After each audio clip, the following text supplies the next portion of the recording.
All right, welcome to Coffee Hour, where we talk all about glutens today. Just kidding. We don't need to do that. But the book is a great resource. The book is called Why Isn't My Brain Working? Don't know the author. Thank you. Uh, It's worth. but there's a ton of different tests.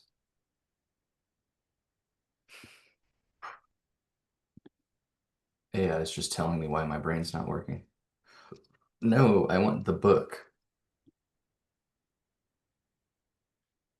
I put the link for the book in the chat. You did. Thanks, Kate. You're welcome. Who can pronounce his name? Datis Karazian. That's Karazian. pretty good. Oh, it sounds like it's Armenian name. Yeah, it actually might be. All right. I was thinking it was different. Anyway, good book. Good book. Good book. Not a short book, but good. There's so many things to read. Yeah. I know. That one I didn't actually don't do this very often lately. Read a book from start to finish, like just straight through. I just don't have time for that nonsense. Unless it's like fiction and I'm reading it for fun. But otherwise, I um I scan the book. So you guys want to know my knowledge learning system? Would that be helpful? Maybe. Yeah.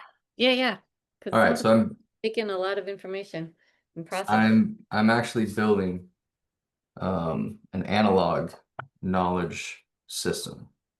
I use these note cards, and I have like a card catalog that I stash my ideas in.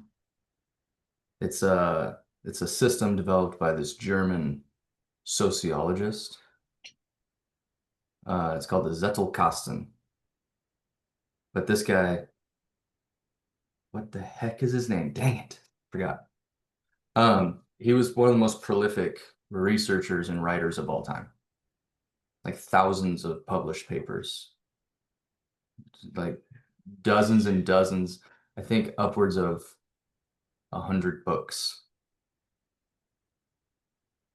Insane. Um, and anyway, the way that he did it was this thing called the Zettelkasten, which just basically means like note card home or something. But it's all about taking in information, reformulating it in your own words, and then making connections in this like card catalog system. There's a lot of digital systems out there that do this. They claim to do it for you and to help you, but they're just like way too much and it becomes overwhelming and you end up just like hoarding information with no real connection or imprint in your brain. And so it just gets lost in a file folder somewhere in the computer.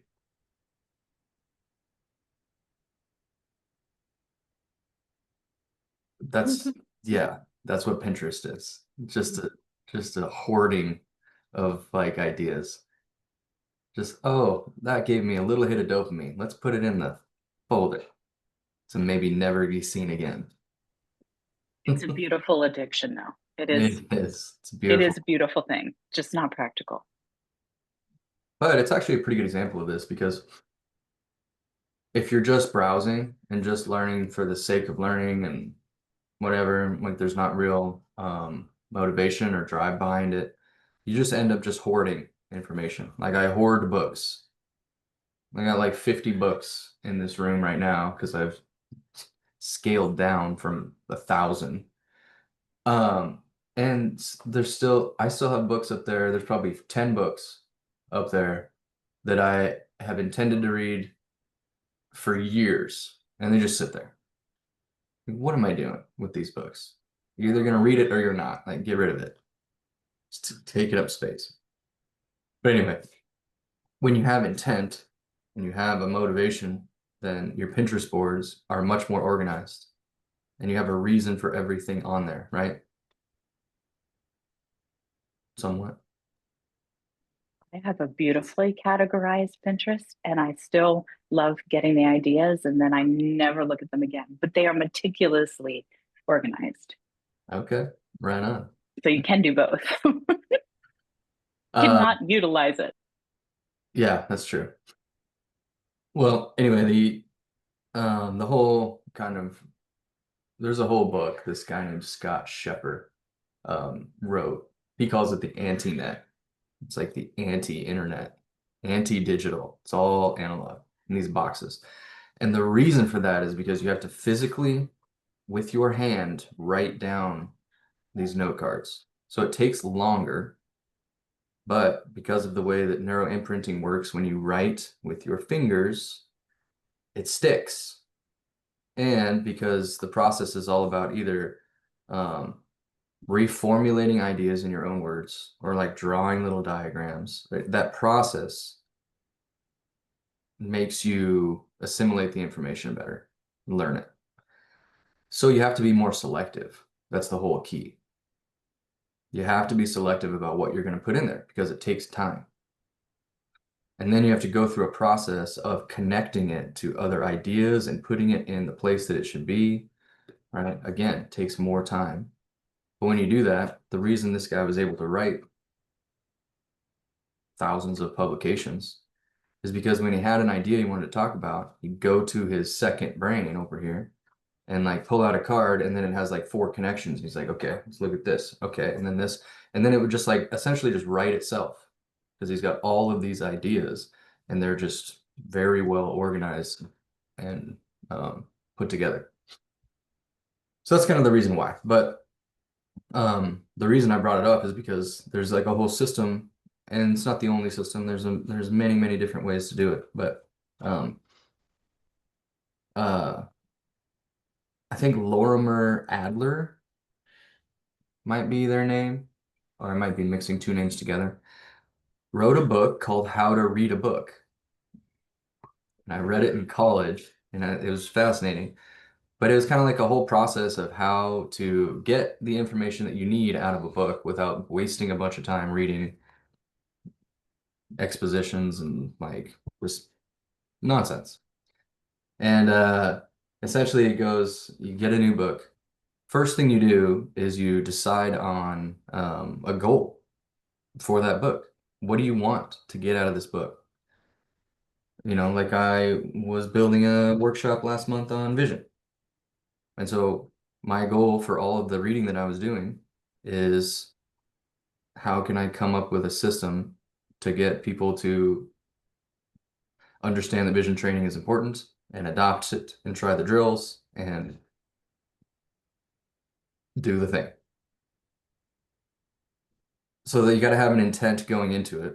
And then really it's just you do a quick like high level overview. So you just open the book, read the table of contents, and then just like skim through the book. And I essentially will just go through it like super fast and just like seeing, you know, essentially like chapter headlines. That's all you're really getting. You might get a subheading here and there. You're just trying to get like an overall gist of what's the book. Like, what is this first part about? Where are we going? And what is the last part about? And then I actually go back and then I read, just read the subheadings at a little slower clip. And while I'm doing this, I'm just making like brief, you know, 1 word to 5 word, not even a full sentence, notes about things that are sparking my inspiration. Maybe it's a question. Maybe it's just a term that I'm going to go back to.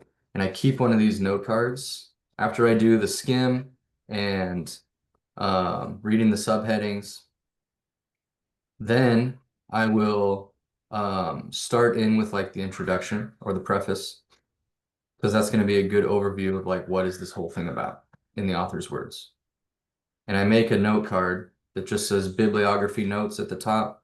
And on that note card, I'm just, as I read, I'm just writing down like terms I don't know or want to remember, or ideas, like one word or 3 words or something, um, that I will come back to.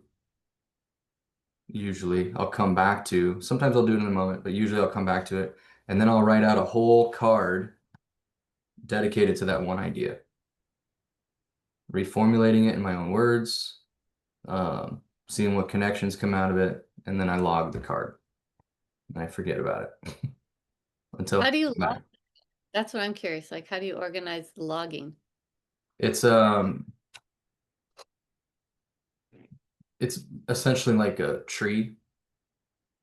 So I have really big categories. Like essentially what I did was I looked up academic um, subjects or academic, you know, categories on Wikipedia. And like one is like social sciences, one is hard sciences, one is I don't even remember now. But they're the basic like big categories that you'd see at a university, like the departments at a Okay. university. And then I just break down by subject. Like I have a subject just on applied neurology, and then everything that would fit in there. And you're just essentially writing out kind of like a card catalog system in a way. But it's very uh, it's not super strict. Like it doesn't matter if it's correct. There is no right way or wrong way to do it. It's your brain. Like your brain and the connections in there is wholly different from anyone else's brain on the planet because of your experiences, the knowledge that you have accumulated over the years. So you might have a connection with this one subject that's connected to all these different things in your life. I might have the same exact thing, and every single connection is different. So as you just, it's a loose system of numbering and filing.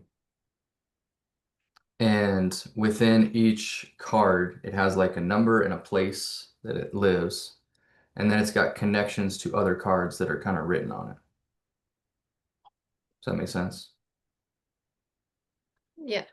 The way that so you could have one of these anti-net systems for all of the knowledge in your life, which is kind of what this one's building, but it's much better if you have like a specific idea in mind, like I want to write a book about this thing, because then everything is going to be related to that and you'll file things with that in mind.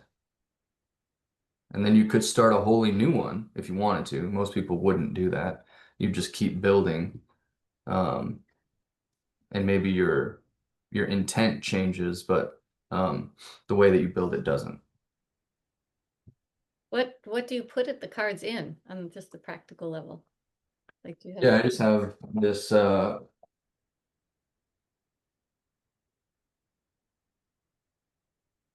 mine is very small right now. It's just 2 of these boxes Ah, okay. for index cards. Yeah. And I have this many cards that need filed. Aha. I am very behind on my filing. Gotcha. That's Okay. So you gonna don't get take them me all like, right away. I see. yeah, I didn't realize that all of these were Can just you hold sitting. that up again, Brandon, What's please? that, so? You hold that up again, please? These? No, The box? yes. Yeah, the box just looks like this. Oh, okay, So okay. it's the main box, and then there's an index Mm-hmm. because this is going to be everything, and then I have an index. So when I fill out a card, I'll put it in the index as well, so that I can find terms and things. Mm-hmm. Point to the Kind right. of like a Rolodex. Yeah, kind of. So you Mm-hmm. give each card a name. do I give each card a name? Yeah, like I if, give it a number and or letter to paste depending on where it goes. So like this is the first card, arts and humanities. That's a subject, right? And then yes. it's got 1,000 at the top. That's the starting number. It's totally arbitrary. It doesn't really matter what it is. But then if I want to put a card in there and it fits under the arts and humanities subject, then I'll write 1,001 first card in there. Okay. And then it can just start, you can start branching off from there, or you can make 1,002 and make a new one. So, all right. So here's an example. Neuroscience, neurobiology, under the heading of biology. Hey, imagine that. And then it just goes from there. Like I have a bunch of cards. So under neuroscience, we've got the neurology of pain. Okay. And then another category is perception. And under perception, so I'm starting to, oops, it's hard to see. Oh, yeah. 3154-1. So it's under perception, the category. And then I had a quote from A Course in Miracles. You respond to what you perceive, and as you perceive, so shall you behave. The golden rule asks you to do unto others as you would have them do unto you. This means that the perception of both must be accurate. I thought that was kind of a cool quote, so I wrote it down. And so now when I want to go and, talk about the subject of perception, I go to my second brain over here. I look up perception, and there's all of these ideas related to perception that are filed in there. And in this card, there was a little red number at the bottom that said C blah, blah, blah. And it's like, okay, that idea is connected to that. So then I go grab that card.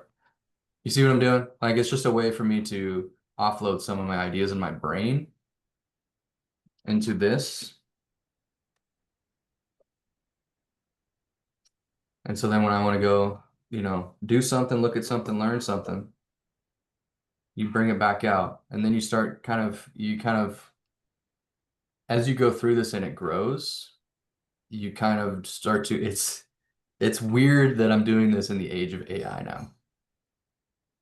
Because you can I don't, like, AI is probably going to replace this.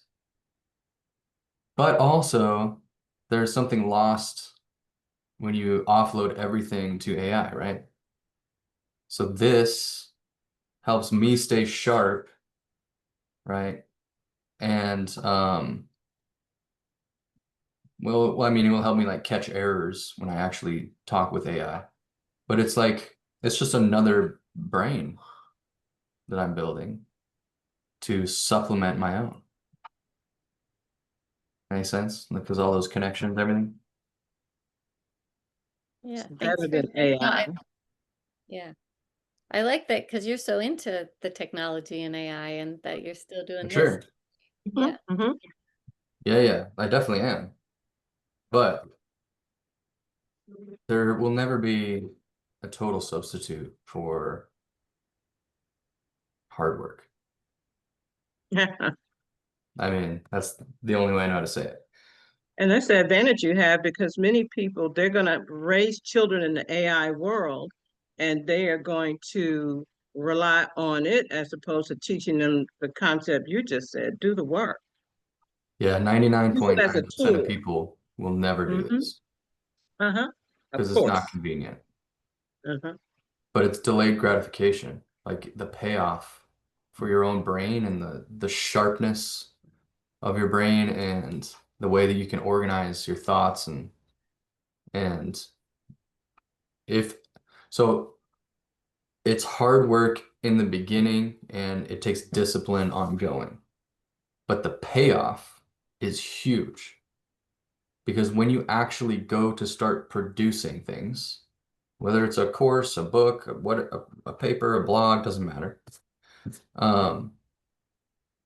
It's all here and you've done the work up front. So when you go to do it, like you'll start pumping out that content like super fast. Can AI do that? Kinda, but not really. Not to the level that a human being leveraging this and maybe also leveraging AI could do. And most of the arguments out there is like, oh, there's digital systems that could do this way faster and easier. You read an article, you just highlight it and put a tag in your digital system and it's there and you just search that tag. It's like, yeah, but you didn't take the time to actually sit with, reformulate that thing, that idea. So that idea went in your brain and completely out the other door. It's Yeah. not sticking. And if you even remember what that tag is, right? And that's the other thing, you end up being so overwhelmed with information that you don't even know where anything is and everything just gets lost in the wash. So the requirement to be selective about what you put in here is probably the most important thing. Why it's a better idea. What's up, Zep? Well, you also have heart and love and concern attached, I guess, with that neural tag. So does the heart itself, I know it's connected to the brain. Does it have any other parts of the body have brain cells? Yeah, your gut has a lot of neurons. Your gut is sometimes called the second brain, right? You heard that? Because of how many Wow. connections it has, mainly through the vagus nerve, but not entirely. Um, and there are actual neurons. I think there are more in the heart, actually, like actual neurons, nervous system tissue, like neurons that live in your brain. There's at least 40,000 of them that live in your heart. So the heart is sometimes called the little brain. Most people are, most of those neurons are sending signals to your brain, not the other way around. So your heart is literally informing your brain about what's going on. And it can guide your brain if you let it. But most people are just very disconnected. So I don't know if you know a guy named Joe Dispenza. He's a pretty influential person in like the spiritual community. Um, he he's known for kind of meshing the worlds of Western scientific, like neuroscience, spirituality, and quantum mechanics. So his whole big thing is about meditation and how we create our own reality through the thoughts that we have. And um, his big tool is meditation, but one of the main ways that he helps people kind of turn their lives around and start creating a better future and all that is heart-brain coherence meditation. So the actual entrainment of your brain wave states with your heart frequencies. Every organ of your body emits a frequency, like a wave, right? You know what a frequency wave is? Like light, sound, everything is waves. Everything has a specific frequency. Matter is just very slow moving waves. Sound and light are much, much faster. Well, you can synchronize your brainwave frequencies with your heart.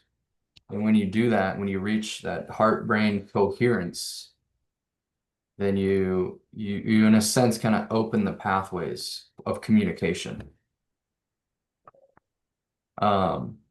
Similar thing can happen with your gut, but the heart is the more impactful one for most people. And that's where a lot of like your intuition lies, is when you kind of get out of your own way, so to speak, and actually start to connect with your interoception, that being your gut and your heart. you can get those into coherence, then God in the universe will show you the way. Is that what HeartMath is about? Yeah, exactly. Yeah, the HeartMath Institute, Yeah. they're doing tons of cool scientific research around this idea of heart-brain coherence. Yeah. You want to know how to do it? The really easy version? The really simple, easy version is that you just lengthen your inhales and exhales to 5.5 seconds each, or 6, or 5. Doesn't have to be 5.5. But about 5 to 6, it's 5.5 technically, but 6 breath cycles per minute will start to entrain, so match up the frequencies of your brain and your heart. 6-second inhale, 6-second exhale. You do that for a few minutes and you'll start to, you slow down your brain waves till they start to match with your heart waves and they'll sync up. It usually doesn't take very long. It's Would also that high be good for sleep? inducing. Would Great that to be do good? before sleep. Yeah, great to do anytime you need a little reset. Yeah. So essentially, it's our neuro breathing. Nerdo breathing. Neuro breathing. You said 6 breaths per minute, right? So like the in, hold, exhale, like the when we try to get to that 6 breaths per minute, I think maybe more of it might be a more Z health one. I forget what he does. I guess chew in, hold for 2, exhale for 4, hold for 2. Essentially like the 2 in, 8 out. But it gets to 10, but you do the holds a little bit more. But you're just kind of doing like you can substitute straw breathing, 10 seconds, 2 in, 8 out, right? Or does it have to match up? Inhale, exhale have to be the same. It's not just 6 breaths per Well, minute.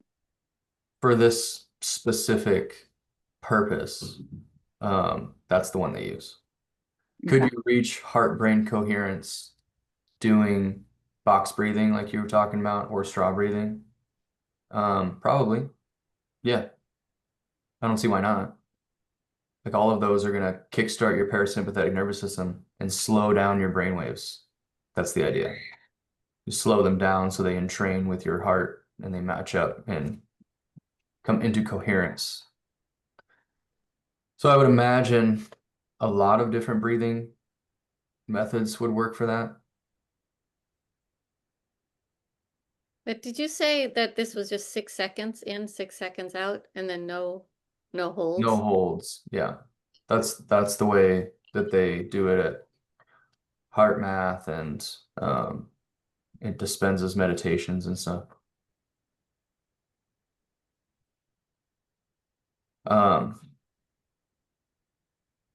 There's a cool book by a guy named Dawson Church, who is one of the founders and pretty big influencer in the world of EFT, emotional freedom technique, tapping. He wrote a book called Bliss Brain. Oh, you've mentioned that before, I think. Yeah, I think I have. It's really great on audio.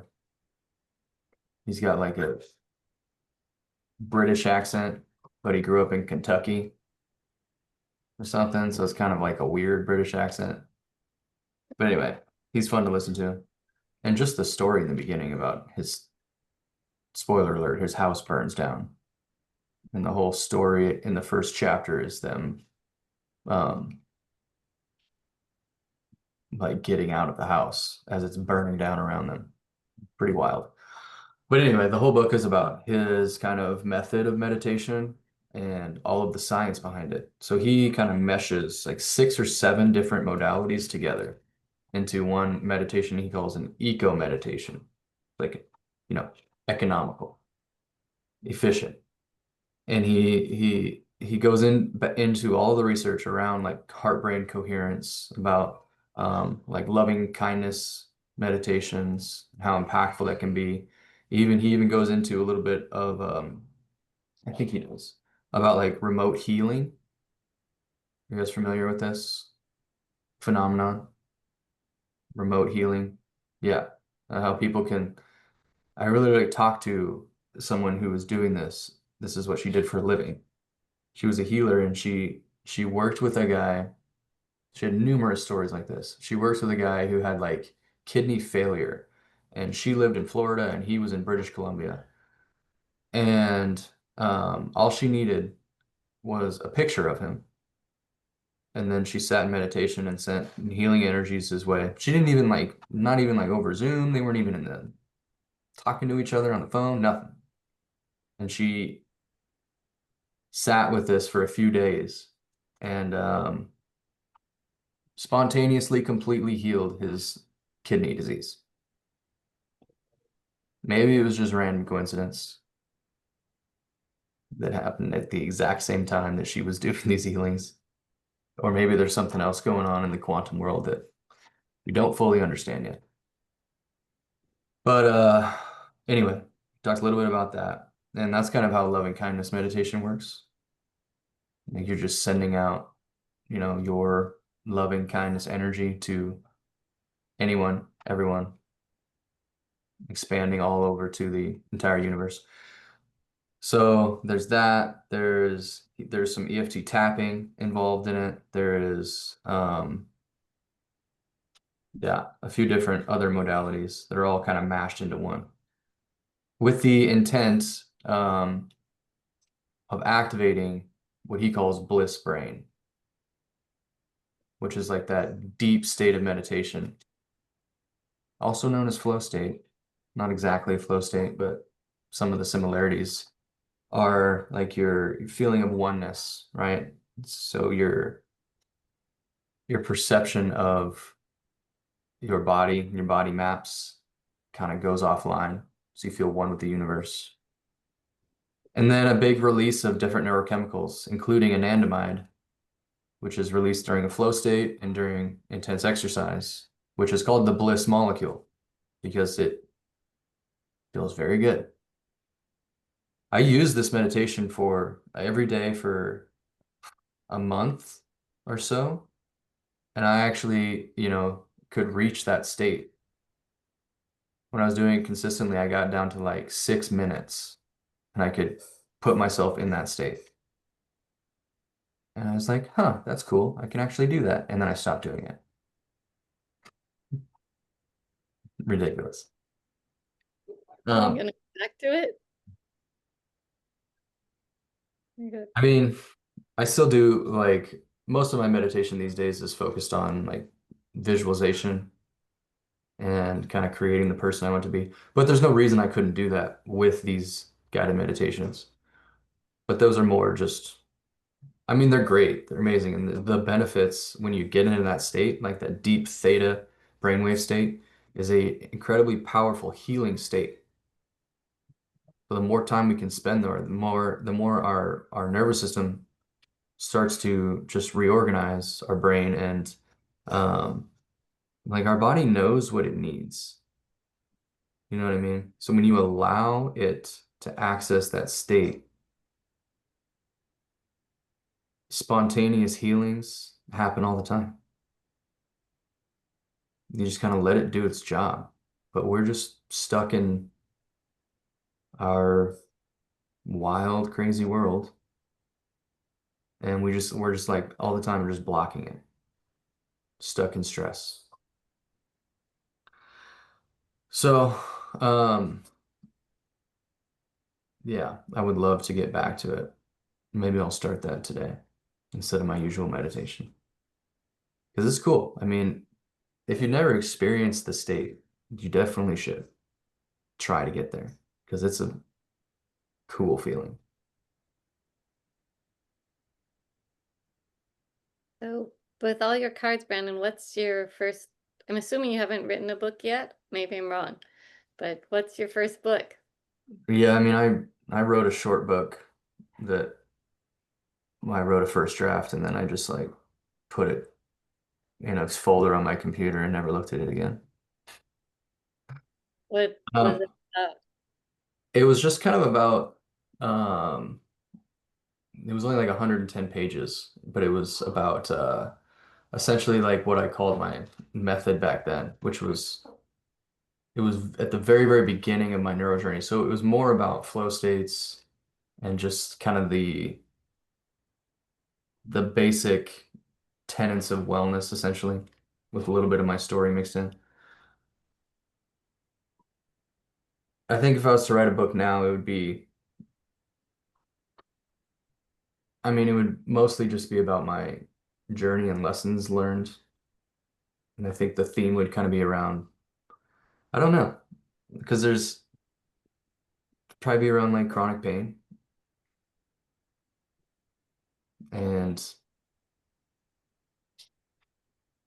yeah, I don't know. I just have to start writing and see where it goes because there's just so many roads that it could take, you know. But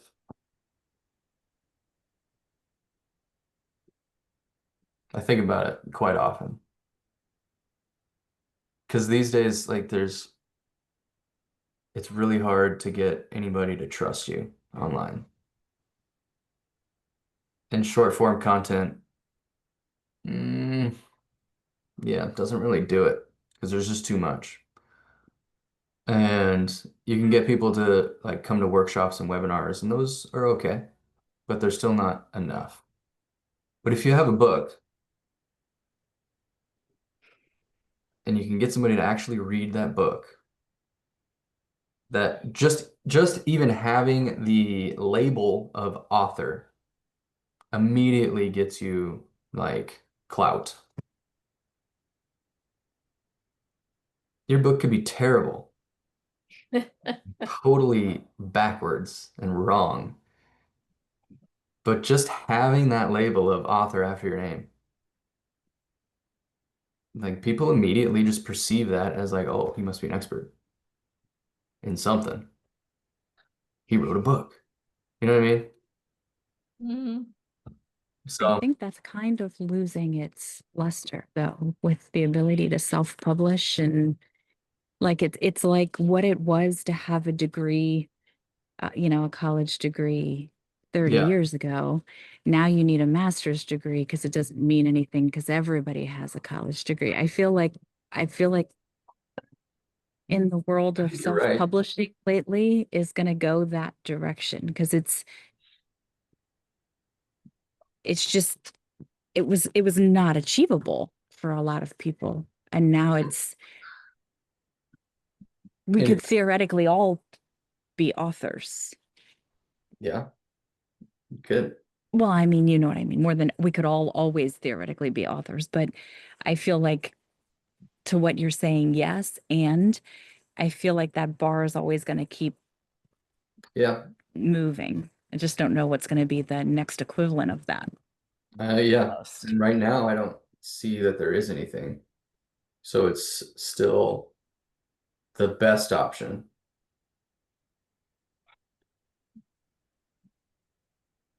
No, maybe the best option, maybe not. But it still carries more weight than, well, I would say Blogger. it carries more weight than a degree. Oh, you have a master's degree? Cool. So does everybody else. You wrote a book? Oh, okay. So you put in some work, right? I think that's kind of the perception, at least for me, is like, all right, you put in some serious work if you wrote a whole book. And I know that is shrinking, right? With AI, people are just pressing a button with a prompt and whole books are coming out of it. So then you gotta get people to read it and actually get some critique on it. And so maybe the next bar is like it's gotta be a bestseller, but even that can be manufactured, right? So I So think people are my losing mom, trust in even that. my mom wrote, it was one of her dreams. She wrote a children's book. She has all these stories that she's written, and we finally got one published. But what happened after she published it, she's been getting calls every day for people to promote it. But of Hmm. course, have to pay them lots of money to do it. Mm, And that's another aspect of how things have changed now too, is it used to be the promotion was because you wrote a good book and people wanted to promote it. Now it's like a money-making business to do the promotion. mm-hmm. So, and like I know someone who wrote a book that was actually quite terrible and really poorly edited, but she had a lot of money to do promotions. And she wound up doing readings in fancy, well-respected bookstores. Mm, yeah. It's interesting to see that dynamic. Mm-hmm. Yeah. Maybe TED Talk now replaces author. I was trying to think of one that gets a little bit more clout than author. I had a TED Talk. That Yeah, I mean, might slightly edge it out. Maybe you need a TED Talk, Brendan. I think Save they're yourself some pretty, time. Don't write a book. I think they're pretty close. But also you can be on a TEDx stage in like Bisbee, Arizona with 10 people in the audience and say, I got a TED Talk. I have a buddy from college who has a TED Talk, some TEDx stage somewhere, and he's a public speaker. And it's actually pretty good. Like, don't get me wrong, he's a good motivational speaker, smart dude. But it's like he just paid somebody to let him on the stage, you know, on the actual TED stage. Yeah, that's legit. Hmm. Like an actual bestseller with millions of copies sold and positive critical reviews and stuff. That's legit. But I guess like anything in this age of information and age of unlimited access, you're gonna have a spectrum from complete garbage all the way up to the cream of the crop. And a lot of it is the promotion and positioning. I hate to say it, but a lot of it is just the marketing of the idea and then getting people to consume it. And that can go Yeah, can and go a long you way. can use a lot of questionable techniques to get people to consume a lot of stuff, Mhm. right? You can use fear and mongering to make a lot of things happen. So yeah, there's the whole variation that's endless, really. Yeah. So I don't know of anything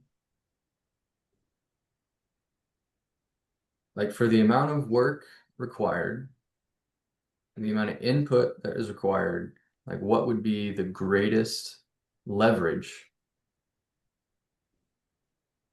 for this idea of building trust?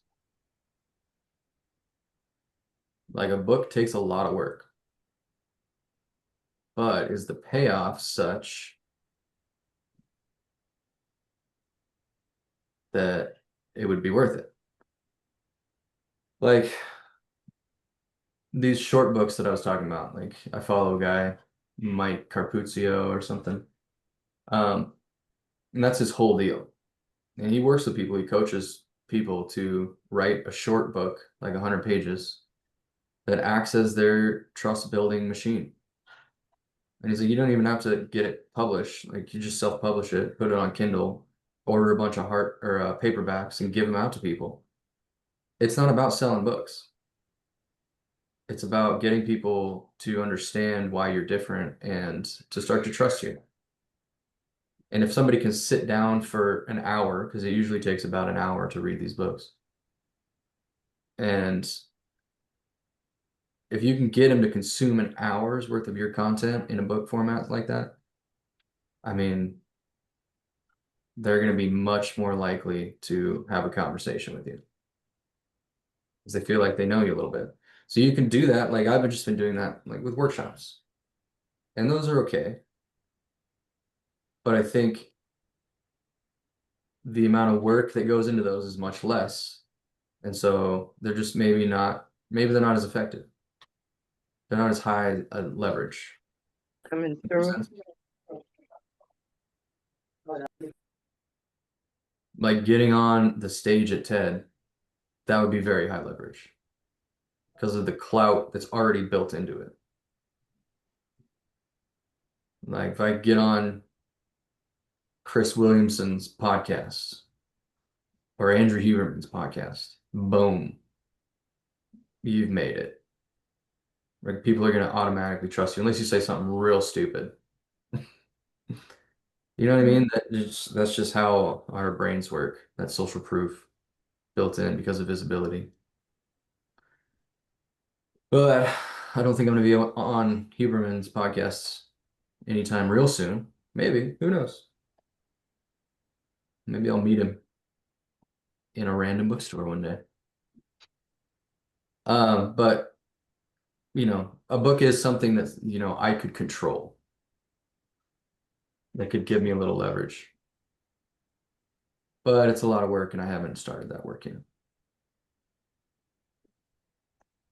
There's another idea though that I'll leave you guys with because I gotta go over to Matt and Kathy's to teach today. Is the idea that you should write a book for no one else but yourself. I think you should write down the story of your life and